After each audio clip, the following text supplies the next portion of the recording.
Alright, let's jump right in. So the first tip we got is to learn and use as much of the new mobility as possible. As you might know, mobility is crucial not only for making quick or early rotations across the map, but also for making sure you survive in the endgame. And on that front, this season just added a ton of new options for us. First, we got sharks. If you cast your fishing rod near any shark, it'll bite and then you can ride it around. This leaves you extremely susceptible to any nearby players with decent aim. Plus side is that you might be able to use the shark as a weapon if you boost it right toward an enemy. But honestly, I feel like we're probably not going to see that come into play very often. No doubt, these sharks are super fun, but based on our first glance, a boat is probably going to be a more convenient rotation method.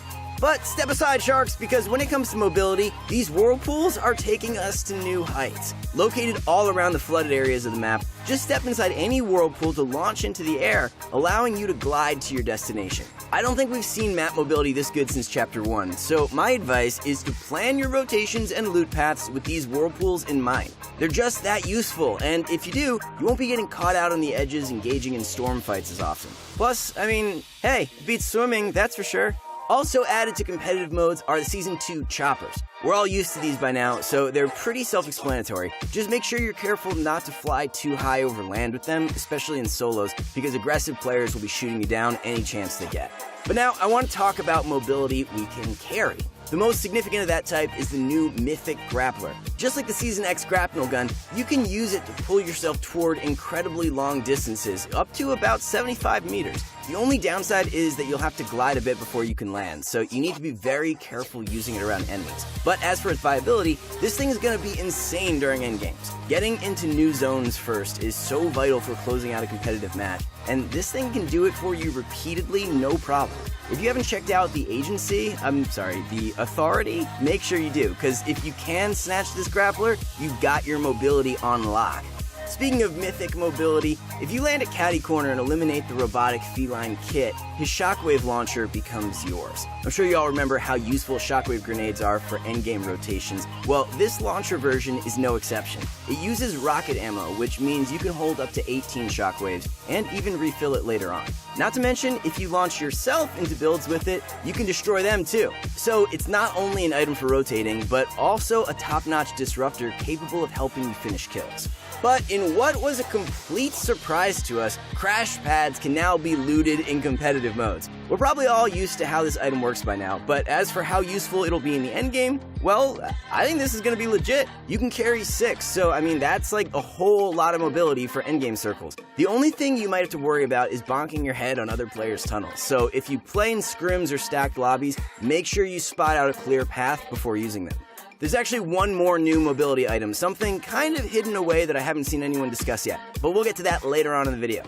So with all this talk about how powerful the new mythic items are, you guys are probably all tempted to land at the new vault locations, Catty Corner, the Fortilla, and the Authority. But with such a hefty reward comes considerable risk. These spots are going to be contested pretty much every game, so just like with last season, it's a risk-reward type situation you have to weigh. Don't fall into the trap of thinking you need to land in these spots or anything, because more often than not, you're probably better off dropping somewhere more low-key.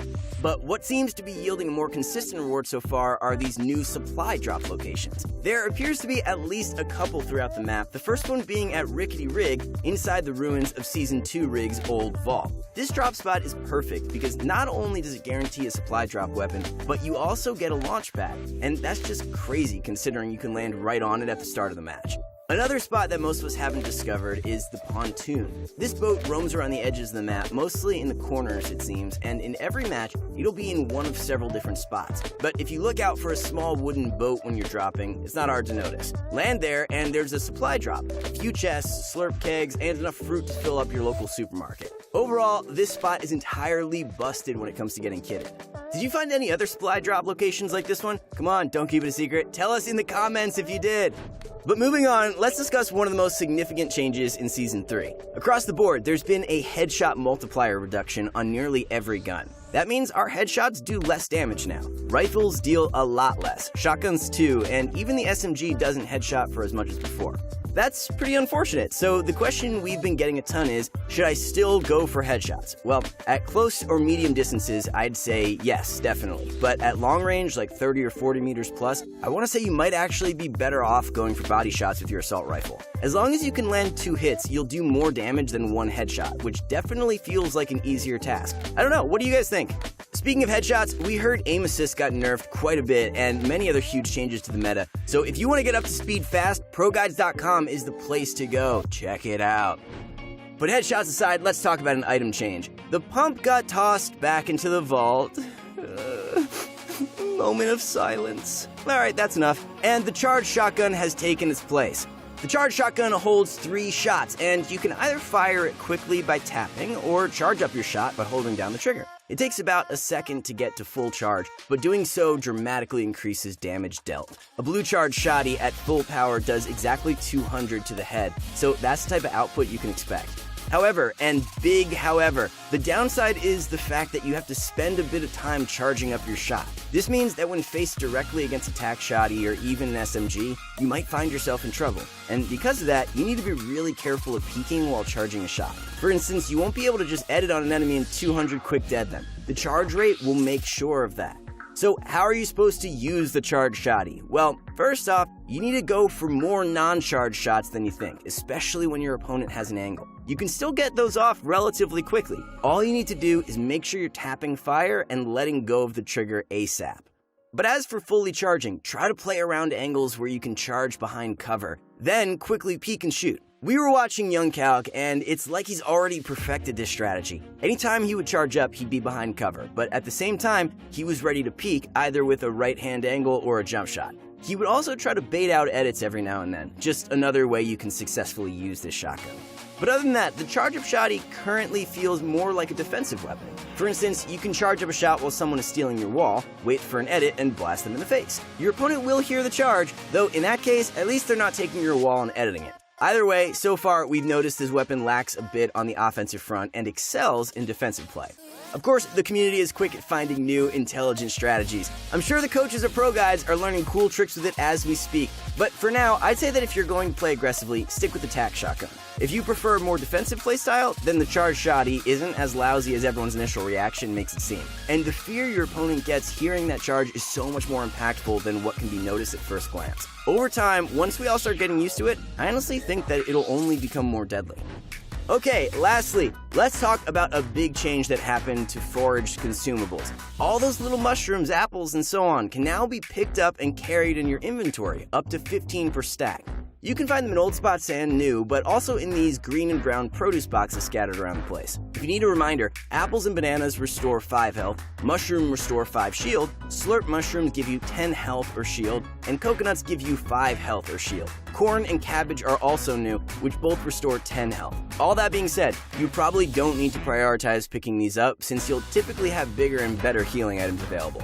However, one new foraged food you should consider holding on to are peppers. When used, your character gains a huge speed boost for about 20 seconds. While I'd suggest saving these for the endgame, I could even see them being useful in fights. Just imagine zipping and zooping around in a build battle. You'd be so hard to hit. So far, we've only seen peppers in produce boxes, but if you find a spot where you can loot them off the map, make sure to let everyone know in the comments. In conclusion, the way you win in Season 3 isn't too different from the last one. It's a lot of the fundamentals still. Rotate early, take fights when they're in your favor, have mobility for endgames, that sort of thing. High-risk drop spots and OP mythics are still around, and if you can win your landing, those items will help a ton. But since we're not all early game gods, these are the tips I think can help us the most.